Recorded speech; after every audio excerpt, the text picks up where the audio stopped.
இருக்கிற Spencer plaza, express அவனி, forum Mahal, இன்னும் இருக்கிற அத்தனை வானுயர்ந்த கட்டடங்களும், ஜெயோல்காஸ், மிகப்பெரிய தங்க மாளிகைகள், முத்தூட் ஃபைனான்ஸ்கள் ஒன்று கூட தமிழனுக்கு சொந்தமானதில்லை.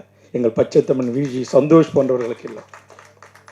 இதையெல்லாம் குறித்து சட்டமன்றத்தில் பேசியிருக்கிறேன். மக்களை திரட்டி போராடி இருக்கிறேன். முற்றுகையிட்டு மிகப்பெரிய வழக்கு வம்புகளை சந்திச்சிருக்கிறேன். இந்தியாவில் இருக்கிற சுங்கச்சாவடிகளில் 72 சுங்கச்சாவடி, 3இல் 1 பகுதி சுங்கச்சாவடி தமிழ்நாட்டில், ஒரு சுங்கச்சாவடி கூட எனக்கு என்னென்ன அந்த சுங்கம் வசூல் பண்ணுறதாக கூட ஏதோ நம்மளால் இருப்பானான்னு பார்த்தேன். ஒருத்தவங்க கூட தமிழன் கிடையாது.